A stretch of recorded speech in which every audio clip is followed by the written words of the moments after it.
नमस्कार दोस्तों, मैं महेश चौधरी अल्फ़ाबेट के टॉपिक में आप लोगों का हार्दिक अभिनंदन करता हूं, सभी का स्वागत करता हूं। देखिए, मैं आप लोगों को कहना चाहूँगा या बताना चाहूँगा कि रीज़निंग एक ऐसा सब्जेक्ट बन गया है, जो राजस्थान की आने वाले सभी एग्ज़ाम्स के अंदर यहाँ ऐसी कोई 1-2 एग्ज़ाम को छोड़कर सभी एग्ज़ाम्स के अंदर रीज़निंग जुड़ चुकी है और यहाँ से क्वेश्चंस आते हैं। यहाँ तक भी सेंटर की भी जितनी भर्तियां हैं, उन सभी के अंदर भी रीज़निंग आती है। रीज़निंग क्या है? सबसे पहले मैं आपको ये बताना चाहूँगा, काफ़ी बच्चे इस चीज़ को लेकर एंजाइटी में जीते हैं। सर, हमने तो कभी बचपन से रीजनिंग का नाम ही नहीं सुना, हमारे समझ में कैसे आएगा, हम क्या करें क्या नहीं करें, क्या हमारी रीजनिंग गलत होगी। मैं आप लोगों से वादा करता हूं, मैं आप लोगों को विश्वास दिलाता हूं कि रीजनिंग का कभी भी कोई क्वेश्चन आप लोगों का गलत नहीं होगा। दोस्तों, मैं महेश चौधरी आज इस चैनल के माध्यम से आप लोगों को कंप्लीट रीजनिंग सिखाने की कोशिश करूंगा। हाँ, आप लोग किसी भी क्लास को मिस नहीं करना है। ये मेरी फर्स्ट क्लास है, तो इस फर्स्ट क्लास के अंदर मैं ये जो 2 बातें बोल रहा हूं, इन बातों का आपको स्पेशल ध्यान देना है। यदि आपको कोई भी कॉम्पिटिटिव एग्जाम की तैयारी करनी है, चाहे वो राजस्थान पुलिस हो, चाहे वो दिल्ली पुलिस हो, या फिर फर्स्ट ग्रेड हो, या आरएएस हो, या बैंक हो, या पटवार हो, या स्टाफ नर्स हो, कोई भी कॉम्पिटिटिव एग्जाम क्यों ना हो, मैं इस चैनल के माध्यम से कंप्लीट रीजनिंग आपको इस टाइप से पढ़ा दूंगा, जैसे आपको खुद को ये फीलिंग आएगी, ये महसूस होगा कि मैं रीजनिंग ऑफलाइन पढ़ रहा हूं, ऑनलाइन नहीं पढ़ रहा। इसके लिए आप लोगों का थोड़ा सा मुझे साथ देना होगा। जब भी आप लोग क्लास देखें, तो मैं ये कभी नहीं बोलूंगा कि आप लाइक करें, चैनल को सब्सक्राइब करें, बेल आइकन दबाएं। नो, वो अगर आपको उचित लगे, अच्छा लगे, तो ये कार्य करना है, अन्यथा आपको ये कार्य नहीं करना है। हमारी जो रीजनिंग है, वह मुख्य रूप से 2 पार्ट्स के अंदर डिवाइडेशन है। रीजनिंग एक होता है वर्बल पार्ट, एक होता है non verbal part. Non verbal part के अंदर क्या होता है, जितने भी आकृतियों पे निहित क्वेश्चंस बनते हैं, उनको हम नॉन वर्बल बोलते हैं। वर्बल पार्ट क्या होता है? वर्बल पार्ट वो होता है जिसमें थ्योरेटिकल या ऑब्जेक्टिव जितने भी क्वेश्चन आते हैं, उनको हम वर्बल बोलते हैं। तो सबसे पहले हम वर्बल पढ़ेंगे, उसके बाद में हम नॉन वर्बल पढ़ेंगे। वर्बल के अंदर हम लोग स्टार्ट क्या करेंगे? स्टार्ट हम वो टॉपिक करेंगे जिस टॉपिक के माध्यम से आगामी 9 टॉपिक हम लोग पढ़ सकें। सर, ऐसा कौन सा टॉपिक है? तो मैं आप लोगों को बताना चाहूंगा, रीजनिंग का पहला टॉपिक, हालांकि काफी पढ़ाने वाले विद्वान रीजनिंग का जीरो नहीं मानते, लेकिन मैं कहता हूं हर बिंदु का, हर इंसान का, हर व्यक्ति का, हर कार्य का एक जीरो होता है। उसी प्रकार रीजनिंग का भी एक जीरो होता है, और वो जीरो मैंने माना है अल्फाबेट। क्यों माना है? क्योंकि मेरे दोस्तों, अल्फाबेट का यदि टॉपिक आप लोगों को आ रहा है, याद रखना, मैं कुछ बातें आप लोगों को यहां पे बता रहा हूं, इन बातों को दिमाग के अंदर सेट कर लेना। यदि वर्णमाला का टॉपिक आप लोगों को आ रहा है, तो इससे क्या क्या फायदा होने वाला है, जरा बोर्ड पे ध्यान देना।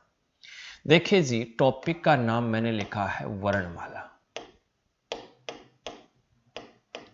वर्णमाला का टॉपिक आ रहा है, तो इससे बेनिफिट क्या होने वाला है? इससे बेनिफिट आप लोगों को ये होने वाला है कि आपको 9 टॉपिक, कितने टॉपिक? 9 टॉपिक कंप्लीट मैं इसी टॉपिक के माध्यम से पढ़ाऊंगा।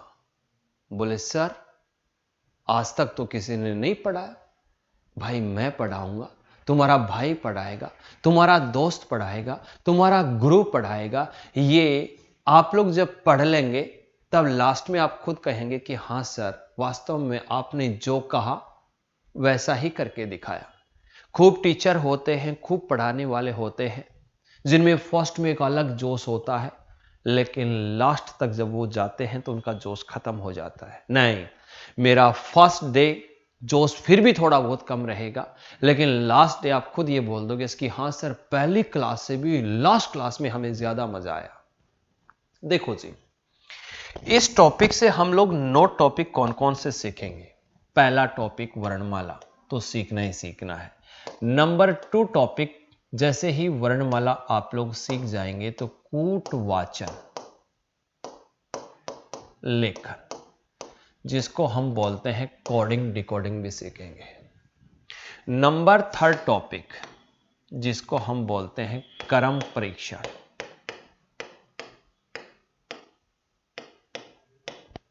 नंबर 4 टॉपिक, जिसको हम सीखेंगे बैठक व्यवस्था। नंबर 5 टॉपिक, दिशा। नंबर 6 टॉपिक, श्रृंखला। 7 टॉपिक, सादृश्यता। नंबर 8 टॉपिक, वर्गीकरण। नंबर 9 टॉपिक,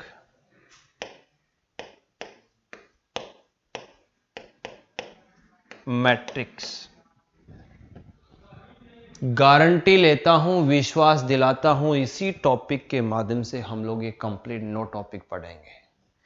फिर दिमाग में क्वेश्चन आया, गुरुजी हम बहुत अच्छे से अल्फाबेट को पढ़ा है, कोडिंग डिकोडिंग को भी पढ़ा है, रैंकिंग टेस्ट को भी पढ़ा है, सेटिंग अरेंजमेंट को भी पढ़ा है, डायरेक्शन को भी पढ़ा है, लेकिन सीरीज को ना तो किसी गुरु ने पढ़ाया, ना हम पढ़े, ना ही सादृश्यता को पढ़े, ना ही हम वर्गीकरण को पढ़े, और ना ही हम मैट्रिक्स को पढ़े। मैं क्लियर कर दूं, जब हम लोग कहीं पे किसी शादी में या किसी पार्टी में जाते हैं और वहां पे यदि हम लोगों को काजू की कतली मिले और एक तरफ बेसन के लड्डू मिले, तो मेरी गारंटी है आप लोग काजू की कतली खाना पसंद करेंगे, बेसन के लड्डू खाना पसंद नहीं करेंगे। तो सेम डिटो उसी प्रकार होता है इस रीजनिंग के अंदर। ये 5 टॉपिक होते हैं थ्योरी वाले टॉपिक, जिनमें एक कहानी चलती है, और उस कहानी के माध्यम से हम लोग कह सकते हैं कि हाँ सर, हमें इनमें पढ़ने में पढ़ाने में दोनों में ही इंटरेस्ट आता है। लेकिन ये जो 4 टॉपिक होते हैं, ये बेसन के लड्डू हैं, इनके अंदर मेरे दोस्तों पढ़ने में पढ़ाने में दोनों में जोर आता है। लेकिन एग्जाम के अंदर मैं क्लियर कर दूं, ये जो काजू की कतली है, इनके क्वेश्चन आते हैं लेकिन बहुत कम आते हैं। लेकिन ये जो 4 टॉपिक आप लोगों को नजर आ रहे हैं, ऐसे कोई कॉम्पिटिटिव एग्जाम नहीं बने, चाहे वो एग्जाम छोटी हो चाहे वो एग्जाम बड़ी हो, 100% यहां से क्वेश्चन आता है। तो आप लोगों को ऐसी गलती नहीं करनी है, आपको इग्नोर नहीं करना है, आप लोगों को कभी भी बेसन के लड्डू नहीं खाने हैं, आप वो काजू की कतली नहीं खानी है, आपको बेसन के लड्डू भी खाने हैं। क्योंकि मेरे दोस्तों, हर एग्जाम के अंदर सीरीज से 2 क्वेश्चन आते हैं, सादृश्यता से 2 क्वेश्चन आते हैं, वर्गीकरण से 1 क्वेश्चन आता है, मैट्रिक्स से 1 क्वेश्चन आता है। हम लोग कहेंगे 2 और 2 4, 1 5, 1 6 क्वेश्चन तो आपके यहीं से आ गए। अब सर इनका करें क्या? देखो भाई, इन चारों के चारों टॉपिकों का अगर देखा जाए तो एक अंत एक टीचर कभी नहीं कर सकता, इनका अंत परमानेंट एक स्टूडेंट कर सकता है। वो कैसे कर सकता है? वह रूटीन में आए, रोजाना के 10 क्वेश्चन सोल्व करें। 10 क्वेश्चन वह सीरीज के करें, 10 सादृश्यता के करें, 10 वर्गीकरण के करें, 10 मैट्रिक्स के करें। सबका 40 क्वेश्चनों का एक शेड्यूल बनाए आप। काफी बच्चे तो ये होते हैं, उनको इस बात का पता ही नहीं होता है कि सर हमें पढ़ाई कैसे करनी है। आता उनको सब कुछ है, लेकिन उनकी स्पीड नहीं है। मैं आपको ये क्लियर कर दूं, एग्जाम के अंदर कभी भी आपको क्वालिफाइड ज्ञान नहीं करवाता है, आपकी स्पीड करवाती है। स्पीड को मेंटेन आपको रखना होगा। स्पीड को मेंटेन रखने का एक ही तरीका है, रूटीन में आप प्रैक्टिस करें। अगर प्रैक्टिस करेंगे तो यहां से क्वेश्चन आएंगे, आप पर्सनली मुझे फोन करके ये बोलेंगे कि सर अगर कोई मैट्रिक्स सीरीज श्रृंखला सादृश्यता वर्गीकरण का कोई भी क्वेश्चन यदि आपके है दिमाग में चल रहा है तो प्लीज हमें बताएं, हम यानी कि उस क्वेश्चन का जवाब देंगे। ये बातें तो हो गई ये। अब लास्ट में मैं आप लोगों को कहना चाहूंगा, टॉपिक अभी हम लोग स्टार्ट करेंगे। मैं आप लोगों को ये कहना चाहूंगा मेरे दोस्तों, रीजनिंग संबंधी कोई भी प्रॉब्लम्स हो तो वैसे तो आपको कंप्लीट वीडियो 1 बाय 1 पार्ट करके मिलेंगे, साथ ही उसकी जो डिस्क्रिप्शन होती है उसके अंदर लिंक भी मिलेगा। और फिर भी यदि कोई प्रॉब्लम आप लोगों को आती है तो मैं मेरे मोबाइल नंबर आप लोगों के सामने लिख रहा हूं, जैसे 9887187575। ये व्हाट्सएप नंबर भी है, फोन पे नंबर भी है, पे एटीएम नंबर भी है और मेरे खुद के मोबाइल नंबर भी हैं। नाम आप लोगों ने मेरा सुना ही होगा, जो है मेरे दोस्तों महेश कुमार जाट। आज राजस्थान के अंदर लगभग मेरे को 14 साल हो चुके हैं रीजनिंग पढ़ाते हुए। बैंक, एसएससी, राजस्थान पुलिस सभी को मैंने पढ़ाया है। इसलिए आप लोग ये ना सोचें कि हाँ किसी नए इंसान से जुड़े हैं। मैं आप लोगों को इतना जरूर कहना चाहूँगा, थोड़ा सा विश्वास बना के रखें। माँ कसम बहुत मज़ा आएगा, बहुत आनंद के साथ हम लोग रीजनिंग कंप्लीट करेंगे। आइए दोस्तों वापस चलते हैं उस कहानी पे जहां उस कहानी को हम लोगों ने रोका था। हमारा टॉपिक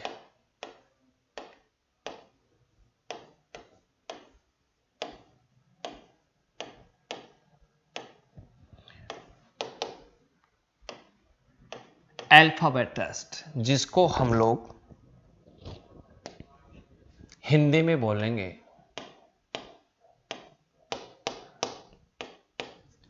वर्णमाला।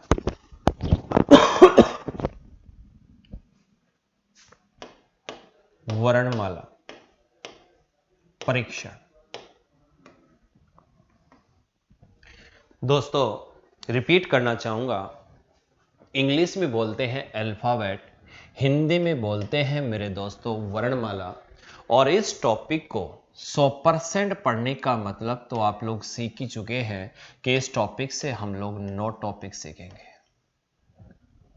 तो सबसे पहले ये 9 टॉपिक तब सीख पाएंगे जब इस टॉपिक को आप लोगों को सीखना होगा कितना परसेंट? 100%। बोले सर सिखाओ। तो क्या सीखने के लिए आप लोग तैयार हैं, रेडी हैं? रेडी हैं तो साथ के साथ आप लोग लाइक ठोकते रहे, जिससे मेरा थोड़ा सा मनोबल बना रहे और थोड़ा सा यानी कि मैं अच्छे से अच्छा आप लोगों को पढ़ाता रहूं। सबसे पहले इस टॉपिक को मैं ये क्लियर कर दूं कि इस टॉपिक को 2 पार्टों के अंदर डिवाइडेशन किया गया है। इस वर्णमाला के टॉपिक के अंदर टोटल जो लेटर बताए गए हैं वह 26 है। कितने हैं? 26। और इन 26 लेटर्स को 2 पार्ट्स के अंदर डिवाइडेशन किया गया है। नंबर 1 जिसको हम बोलते हैं स्वर, जिसको इंग्लिश में वावल्स बोलते हैं, एंड नंबर 2 व्यंजन, जिसको हम लोग कॉन्सोनेंट्स बोलते हैं। रिपीट करना चाहूंगा, स्वरों की संख्या हमारे पास 5 होती है, व्यंजनों की संख्या हमारे पास 21 होती है। पहला स्वर ए होगा, बी होगा, सॉरी ए होगा, ई होगा, आई होगा, ओ होगा और यू होगा। रिपीट कर रहा हूं, आप लोगों को इस बात का पता होना चाहिए, जब भी कोई बंदा या बंदी या टीचर आप लोगों से पूछे कि अल्फाबेट के टॉपिक में टोटल लेटर कितने, तो आपका जवाब एक कि 26, जिनमें स्वरों की संख्या 5 होती है, व्यंजनों की संख्या 21 होती है। स्वर कौन कौन से होते हैं? तो आपका जवाब होना चाहिए कि sir A, E, I, O, you, ये 5 स्वर होते हैं, बाकी 21 क्या होते हैं? व्यंजन होते हैं। बोले ठीक है गुरुजी, हम ये काम कर लेंगे। ये काम कर लेंगे तो अब इस टॉपिक को 100% पढ़ने के लिए आपको 2 चीजें पढ़नी होंगी। नंबर 1 कॉर्ड, नंबर 2 अपोजिट यानी विलोम। सबसे पहले हम कोड पढ़ेंगे, फिर उसके बाद में अपोजिट यानी विलोम पढ़ेंगे। सर कोड मीन्स ये है मेरे दोस्तों कि जो हमारे 26 लेटर है, जो हमारे 26 लेटर हैं, उन 26 लेटर में आपको यह पता होना चाहिए कि कौन सा लेटर कौन सी पोजीशन पे आता है। दिमाग में क्वेश्चन आ रहा है कि सर वो तो हम लिख ही लेंगे। नहीं मेरे दोस्त, लिखने को लिख लेगा, लेकिन हर क्वेश्चन को सोल्व करने का मैक्सिमम समय होता है कितना सेकंड आपको पता ही है, 33 सेकंड। अगर 33 सेकंड के अंदर तो क्वेश्चन सोल्व कर रहा है तो ऐसे समझ लेना एग्जाम क्वालिफाइड है। अगर नहीं कर रहा है तो समझ जाना कि क्लास या एग्जाम अनक्वालिफाइड है। तो अगर एग्जाम को क्वालिफाइड करना है तो तेरे को हर क्वेश्चन को 33 सेकंड में सोल्व करना होगा। तो आइए हम लोग शुरुआत करते हैं। एक लॉजिक के माध्यम से हम लोग कोड पढ़ेंगे। तो सबसे पहले कोड को हम स्टार्ट करते हैं। देखो, अल्फाबेट का फर्स्ट लेटर ए होगा जो 1 पर आता है, बी जो 2 पर आता है, सी जो 3 पर आता है और डी जो 4 पे आता है। मेरी पढ़ाने की एक छोटी सी शर्त है, वो ये है कि हर चीज को एक बार नहीं, 2 बार, 4 बार, 5 बार मैं बोलूंगा। आप गुस्सा करेंगे, बोले गुरुजी क्या बार बार पूछ रहे हो, हमें याद हो गया। लेकिन नहीं मेरे भाई, आपको बताना ही होगा, आपको समझाना ही होगा, आपको सीखना ही होगा। सबसे पहले मैंने आप लोगों को 4th लेटर सिखाए हैं। डी आता है 4 पे, सी आता है 3 पे, बी आता है 2 पे, ए आता है 1 पे। डिजिट बोलूं तो लेटर बोलना है, लेटर बोलूं तो डिजिट बोलना है। दूसरा, मैं यहां पे बोल रहा हूं, आपको वहां घर बैठे बोलना है। जैसे ही घर बैठे बोलेंगे तो ऐसा आपको फीलिंग आएगी कि रियल में मैं ऑनलाइन नहीं ऑफलाइन पढ़ रहा हूं। बोलो डी कितने पे? 4 पे। 3 पे कौन? सी। 2 पे कौन? बी। 1 पे कौन? ए। चलो मेरे दोस्तों, 4 अक्षरों का कोड हो गया तो 4 के बाद में अगला लेटर आता है ई। ए के माध्यम से आज मैं आपको 5 की टेबल सिखाने वाला हूं, चाहे पूरी सिखाऊं या ना सिखाऊं, लेकिन आदि में सिखा के छोड़ूंगा। सभी स्टूडेंट बोर्ड पे ध्यान दें। ई आता है 5 पे, 5 एकम 5, 5 दूनी 10, 5 ती 15, 5 चौक 20 और 5 25। याद रखना, 5 अक्षरों को मिलाकर यहां पे एक मीनिंग बनने वाली है जिसका नाम है इजोटी, EJOTY। रिपीट करूंगा, आराम से बोर्ड पे ध्यान दे लीजिएगा, ढंग से यानी कि मन ही मन सेट कर लीजिएगा कि मैंने यहां पे एक मीनिंग लिखी है जिसका नाम है इजोटी, और आपको दिमाग में सेट करना है कि इजोटी में अक्षर कितने अक्षर होते हैं? 5। कौन कौन से? EJOTY। ई आता है 5 पे, जी आता है 10 पे, ओ आता है 15 पे, टी आता है 20 पे और वाई आता है मेरे दोस्त कितने पे? 25 पे। चलो, यदि आप लोग सीख चुके हैं, समझ चुके हैं, तो अब हमारा अगला लेटर आ रहा है एफ। एफ से एक मीनिंग रटेंगे जिसका नाम है फिक्स, और फिक्स का जो कोड होता है वह क्या होगा? 6। दिमाग में सेट कर ले मेरे राजा, जैसे ही एफ नजर आए, ओ गुरुजी ने एफ बराबर फिक्स बताया था, और फिक्स का कोड कितना होता है? 6 होता है। एफ के बाद में अगला अक्षर जी आता है। जी जहां पे भी लिखा हुआ हो, जी का आगे वाला हिस्सा हटा देना, मीन्स यहां तक अगर इसको हटा दें, कैसे? जैसे मैं यहां पे हटा रहा हूं, आराम से बोर्ड पे ध्यान देना। जैसे मैंने यहां तक इसको हटा दिया, तो जैसे ही मैं इसको हटाऊंगा, देखो मैं दोबारा से लिख रहा हूं, जैसे मैंने यहां जी लिखा, जैसे मैंने यहां जी लिखा और जी को मैं आधा हिस्सा हटा दूं, कैसे? ऐसे। तो ये हमारे पास इसका जो कोड होगा वह कितना हो जाएगा? 7 हो जाएगा। जी के बाद में अगला लेटर आता है एच। एच जहां पे भी लिखा हुआ हो, एच ऐसा ही लिखा हुआ होता है, इसको हमें टॉप से बंद करना है, इसको हमें बॉटम से बंद करना है। एच का कोड होगा दोस्तों कितना? रे 8। एच के बाद में अगला लेटर आता है आई। आई के साथ एक नाम रटना है कि मैं जानता हूं या नहीं जानता, लेकिन इतना जरूर जानता हूं आई नो, यानी कि आई जो आता है वह कितने पे आता है, नो पे आता है। नो पे जो आता है वह कौन आता है, आई आता है। आई के बाद में अगला लेटर क्या आता है, जे। वैसे मैं बता चुका कि इजोटी में जे कितने पे आता है, 10 पे, लेकिन भूलने की बीमारी है तो जे के साथ एक अक्षर और ले ले के। जे मीन्स एक शहर है जिसका नाम है जम्मू, और के मीन्स एक शहर है जिसका नाम है कश्मीर। याद रखना, जम्मू में जाती है रोड नंबर 10 और कश्मीर में जाती है रोड नंबर 11। लॉजिक के साथ याद करना, जैसे ही पूछे कि जे मीन्स क्या बना तो आपका आंसर जम्मू होगा, जम्मू में रोड नंबर 10 होगी। के मीन्स क्या होगा, कश्मीर होगा, कश्मीर में रोड नंबर क्या होगी, 11 होगी। चलो दोस्तों, फिर हम लोग आगे बढ़ेंगे, और आगे बढ़ने के साथ ही मैं आपको बताना चाहूंगा के बाद में अगला अक्षर आता है एल। एल मीन्स होता है लव। एल मीन्स याद रखना क्या होता है, लव। और लव मीन्स क्या होता है, प्यार। या तो आप लोगों ने किया होगा, या आप लोगों ने सुना होगा, या आप लोगों ने देखा होगा। इनमें से कोई नहीं, ये चौथा ऑप्शन मैं नहीं दूंगा, क्योंकि ये मेरे दोस्त कलयुग है। मौका मिलना चाहिए, फिर चौका लगाने के लिए हर बंदा या हर बंदी तैयार रहते हैं। मैं बताना चाहूंगा कि गलती से यदि कोई लड़का या लड़की इस क्षेत्र में चला जाता है तो कुछ समय के लिए बावड़ा हो जाता है। कौन मम्मी, कौन पापा, कौन भाई, कौन बहन, किसी से कोई मतलब नहीं। एक ही मतलब रहता है सुबह से शाम, हाय कैटरीना, हाय कैटरीना। लेकिन ये कैटरीना और सलमान वाला सीन ज्यादा लंबा नहीं चल पाता है। 2 दिन, 5 दिन, 7 दिन, 8 दिन अच्छा लगता है, फिर धीरे धीरे आपको पता ही है, कोई पढ़ने वाला स्टूडेंट अगर इस रास्ते में चला जाता है तो उसका खोपड़ा खराब हो जाता है। ना वो घर का रह पाता है, ना ही वो घाट का रह पाता है। अंत फाइनल उसकी कंडीशन कैसी होगी, उसकी फाइनल कंडीशन ऐसी होती है मेरे दोस्तों कि एक व्यक्ति जब मर जाते हैं तो उसके टोटल कितने दिन किए जाते हैं, 12 दिन। कितने दिन, 12 दिन। तो याद रखना, एल मीन्स लव, जिसने जिसने लव किया उसका भी 12वां। याद रखना, रिपीट कर रहा हूं, एल मीन्स लव, जिसने लव किया उसका भी कौन सा, 12वां। यानी 12 पे कौन, एल। एल कितने पे, 12 पे। एल के बाद में अगला लेटर क्या आता है, एम। अंग्रेजी वर्णमाला में टोटल अक्षर कितने होते हैं, 26।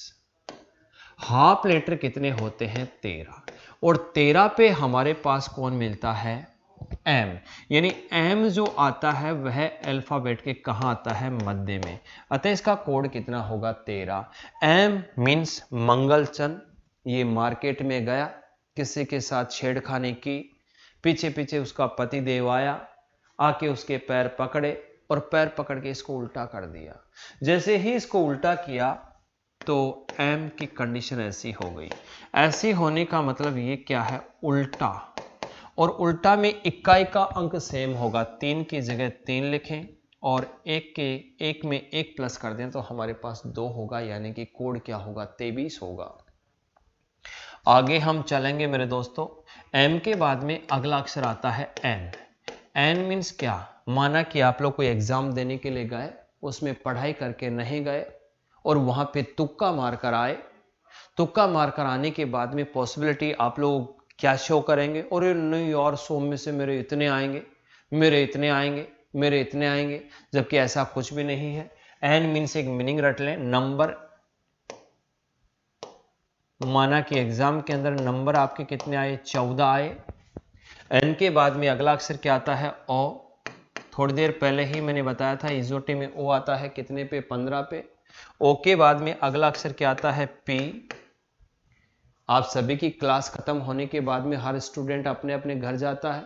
किसी ने पीछे से फॉलो किया, आपने घूमकर बोला भाई क्या चाहिए, नाम ये है, गांव ये है, मोहल्ला ये है। अगले ने बोला नहीं तेरा और कुछ नहीं चाहिए, तेरे फोन नंबर चाहिए। आप भी बड़े चालू हैं, फोन नंबर अगले को दिया, लेकिन फोन नंबरों की जो संख्या है वह मेरे दोस्त कितनी दे दी, 16। तो याद रखना, पी मीन्स क्या बनाया, फोन नंबर। फोन नंबरों की संख्या कितनी, 16। देखो जी आप लोगों ने क्या क्या सीखा।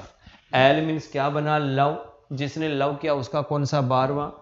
अंग्रेजी वर्णमाला में टोटल अक्षर 26, आधे अक्षर 13, 13 पे कौन आता है, एम, एम कहाँ आता है, मध्य में, एम को उल्टा किया तो क्या बना, डब्लू, डब्लू का कोड कितना होगा, 23। फिर आया है एन, एन मीन्स क्या बनाया, नंबर, एग्जाम के अंदर नंबरों की संख्या 14, इजोटे में ओ कितने पे, 15 पे, पी से क्या बनाया, फोन नंबर, फोन नंबरों की संख्या कितनी, 16।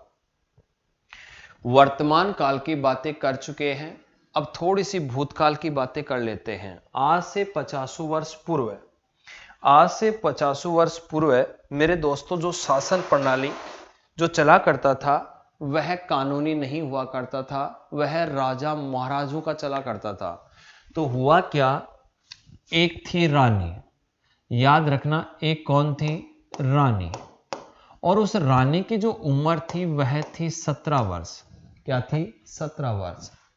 उस रानी ने देख लिया एक राजा, क्या देख लिया दोस्तों, राजा, और उस राजा की जो उम्र थी वह थी 18 वर्ष।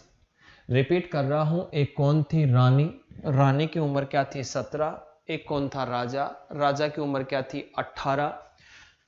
रानी ने राजा को देखा, राजा ने रानी को देखा, देखते ही दोनों के मध्य प्यार हो गया, और प्यार होने के बाद कुछ समय बाद, मध्य रात्रि का एक दिन समय था, दोनों ने डिसीजन लिया, बोले ये प्यार व्यार में कुछ नहीं पड़ा, हम लोग आपस में कर लेते हैं दोनों के दोनों शादी।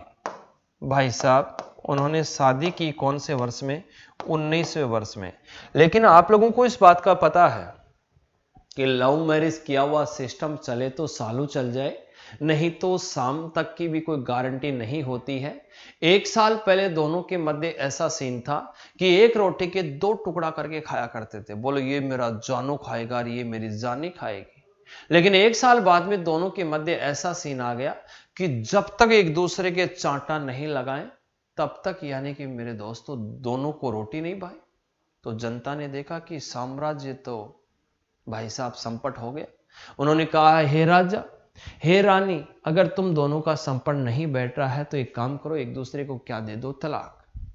तलाक देने का मतलब अगले वर्ष में उनके तलाक हो जाता है, और तलाक जो होता है वह होता है कौन से वर्ष में, 20वें वर्ष में। रिपीट करूंगा, कहानी का आनंद लें, साथ में कोड याद करें। पी के बाद में अगला अक्षर क्यों आता है, क्यों मीन्स क्वीन बनती है, क्वीन की उम्र क्या है, 17 है। मैसेज भाषा का प्रयोग करना है। आर मीन्स राजा बना, राजा की उम्र कितनी है, 18 है। एस मीन्स क्या हुई, शादी हुई, कौन से वर्ष में, 19वें वर्ष में। एंड टी मीन्स क्या हुआ, तलाक, और तलाक हुआ कौन से वर्ष में, 20वें वर्ष में। याद कैसे करना है याद ऐसे करना है कि क्यों मीन्स सर ने बताया था, क्वीन, क्वीन यानी रानी, रानी की उम्र कितनी, 17। आर मीन्स क्या बना, राजा, राजा की उम्र कितनी है, 18। एस मीन्स क्या हुई, शादी, शादी हुई कौन से वर्ष में, 19वें में। और टी मीन्स क्या हुआ, तलाक, और तलाक हो गया कौन से वर्ष में, 20वें वर्ष में। टी के बाद में हम आगे बढ़ेंगे, और आगे बढ़ने के साथ अगला लेटर जो आ रहा है वह हमारे पास आ रहा है यू।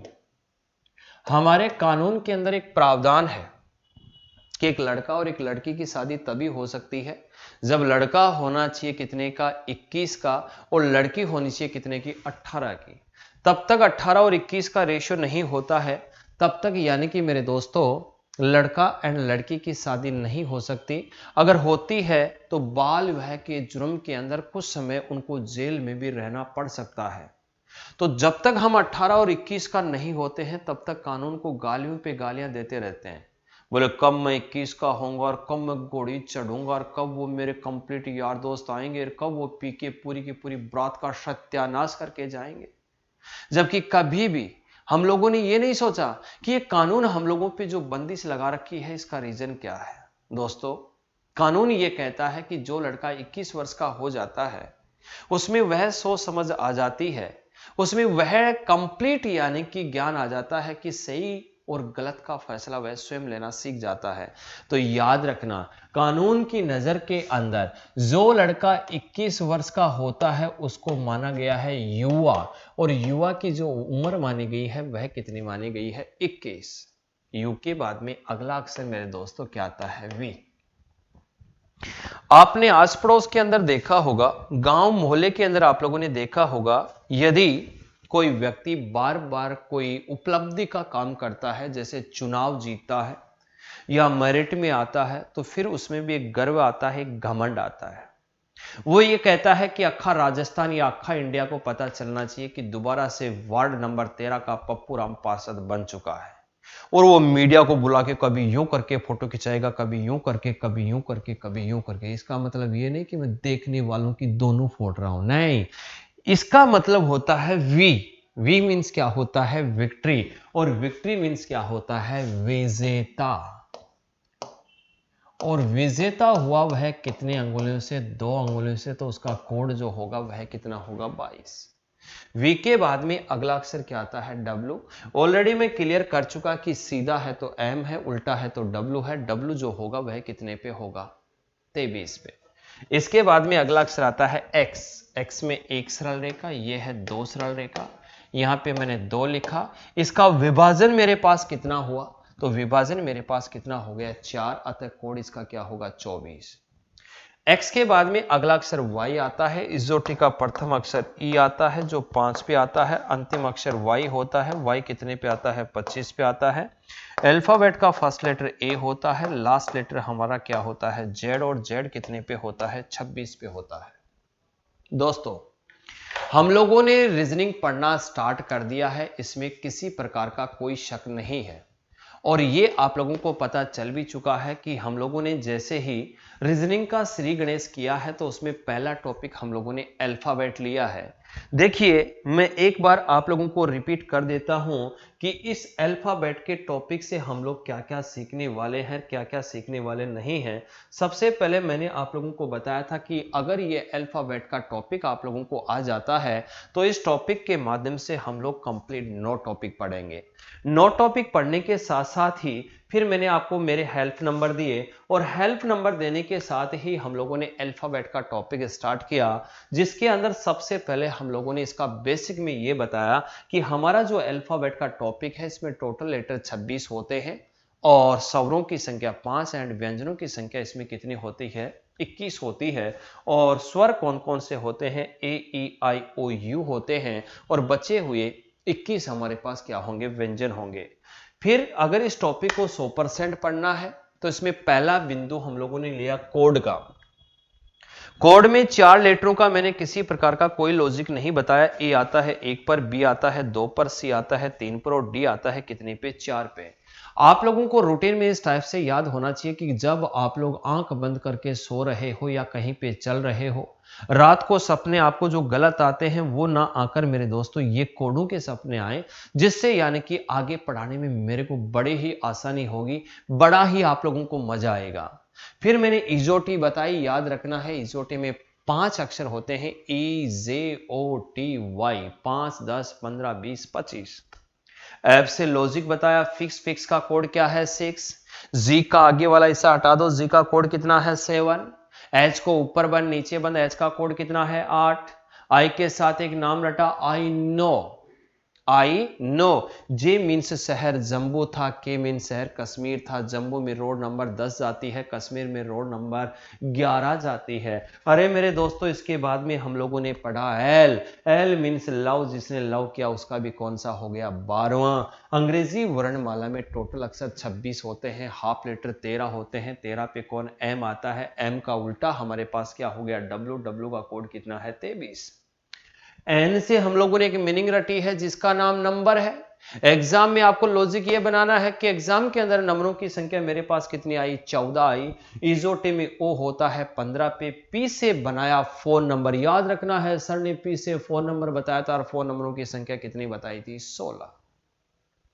दोस्तों, इसके बाद में हम आगे बढ़े, और आगे बढ़ने के साथ ही मैंने आपको एक कहानी रूप के अंदर 4 कोड फिर दोबारा से याद कराए कि क्यू मीन्स क्वीन यानी रानी, रानी की उम्र 17। आर मीन्स राजा, राजा की उम्र 18। एस मीन्स क्या हुई? शादी, और शादी हुई कौन से वर्ष में? 19वें में। और टी मीन्स तलाक, और तलाक हुआ कौन से वर्ष में? 20वें में। यू मीन्स क्या बनाया? युवा, युवा की उम्र कितनी है? 21 और 20 से विक्ट्री और विक्ट्री यानी विजेता और विजेता का जो कोड हुआ वह हमारे पास कितना हुआ 22। अक्ष में कितने सरल रेखाएं? दो, दोनों का विभाजन 4x का कोड कितना होगा 24। इजोटी का प्रथम अक्षर ई होता है, अंतिम अक्षर वाई होता है। वाई कितने पे आता है? 25 पे आता है। अल्फाबेट का फर्स्ट लेटर ए होता है, लास्ट लेटर क्या होता है? जेड होता है। और जेड कितने पे आता है? 26 पे। हम लोगों ने रीजनिंग को पढ़ना स्टार्ट कर दिया है। रीजनिंग को ऐसी आसान भाषा में पढ़ाऊंगा कि आप लोगों को वन टाइम पढ़ने के बाद में दोबारा से आप लोग या तो कहीं पे पढ़ाएंगे या फिर नौकरी लग जाएंगे, दोबारा से आप लोग रीजनिंग नहीं पढ़ेंगे। स्टार्ट मीन्स आप लोगों के पास पहली क्लास आ चुकी है, बाकी क्लासें आप लोगों को मिलती रहेंगी, उन सभी को पढ़ना है, उन सभी का भरपूर आनंद लेना है। लेकिन याद रखना, क्लास एक भी मिस नहीं करना है। अगर क्लास मिस कर दी तो फिर मैं गारंटी नहीं लूंगा कि आपको 100% यानी कि कंप्लीट समझ में आ जाए। लेकिन अगर जीरो से लेकर एंड तक आप सभी क्लासें लेती हैं तो मैं वादा करता हूं, इसीलिए मैंने हेल्पलाइन नंबर दिए हैं। आप खुद मेरा कोर्स लेने के बाद में खुद मेरे को पर्सनली फोन करेंगे और खुद कहेंगे कि हां सर वास्तव में मजा आ गया। तो मिलते हैं अगली क्लास में। आज के लिए इतना ही। जय हिंद, जय भारत।